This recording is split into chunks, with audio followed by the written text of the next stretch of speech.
Lesson number 52, who is Jesus? We want to finish right where we started, asking this question, who is this man called Jesus of Nazareth, who has made more of an impact on our world than any other human being without a close second?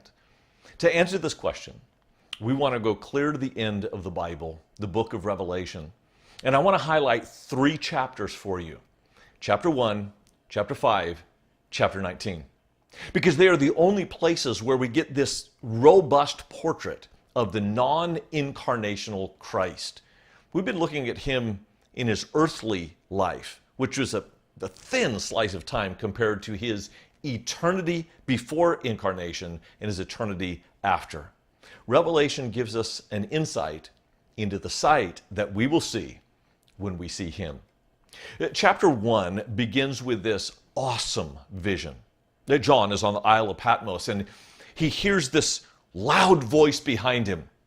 It wakes him up and he turns around to see this image of a Son of Man. Now that's not what you think. Normally in the Bible, Son of Man is a humble term of a very human figure, but this Son of Man, he's a lot like God. His eyes are piercing. His hair is white like wool. That comes from the vision of God in Daniel 7. His voice is the thunder of many waters. He's dressed like a high priest, but his person is just like God. And that's a vision that you and I need today. Here's why.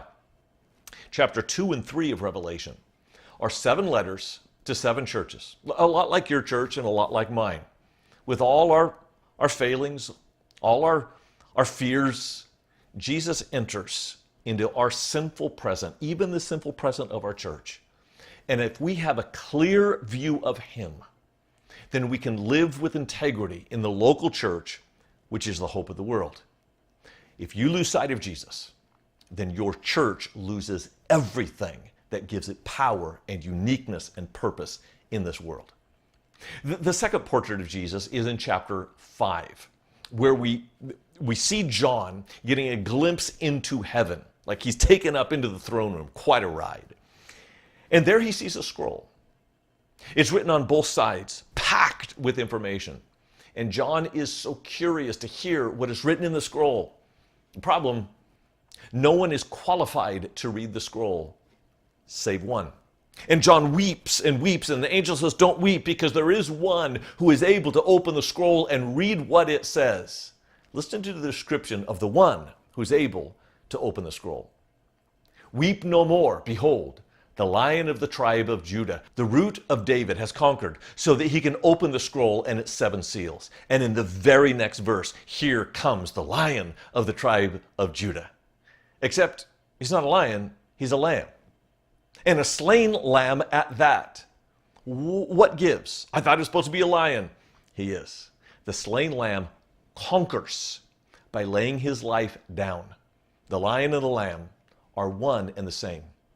And you and I need that image, because in the following chapters, 6 through 16, we enter into what's called the period of tribulation. The dragon, the beast, and the harlot, that unholy trinity, attack the people of God over and over again. It's relentless. But if you can keep your eyes on Jesus, then you will realize not only are you not alone, but the very scars on the Lamb are yours. He's already suffered and paid the penalty so that whatever happens in this world because of the devil and his cohorts doesn't ultimately touch you or keep you from your eternal destiny. Chapter 19 is the third and final image of Jesus in the book of Revelation. It is a striking one. Then I saw heaven opened, and behold, a white horse. The one sitting on it is called Faithful and True, and in righteousness he judges and makes war. His eyes are like a flame of fire, and on his head are many diadems, and he has a name written that no one knows but himself. This is the battle of Armageddon. And Jesus comes not like he came the first time. He's not riding on a donkey on a triumphal entry. It is a war horse. And his eyes are not gentle. They're full of fire. And he has a sword, not in his hand, coming straight out his mouth. His words will destroy all opponents. He's not wearing a Palestinian tunic. His robes are dipped in blood. He has fury in his eyes. And his name is no longer Son of Man. It is King of Kings and Lord of Lords. And he is awesome. The odd thing about this Battle of Armageddon is there's never a battle. He just speaks and his enemies are destroyed. There's no shot fired. There's no sword drawn. There's no bow shot. It's Jesus declaring the end of the world. And when he comes again, he will bring all evil to an end and take his people home with him to the new heaven and the new earth. That's Revelation 21 and 22. That's our destiny, if we know the one riding on a white horse. And this is an important image of Jesus. Because when we face an uncertain future, when is Jesus coming? What's the world going to come to? Christians never have to ask those questions because we know the one who ascended from the Mount of Olives will come back again to take us home. This is the end of the quest in Revelation. But of course, you know the quest never ends.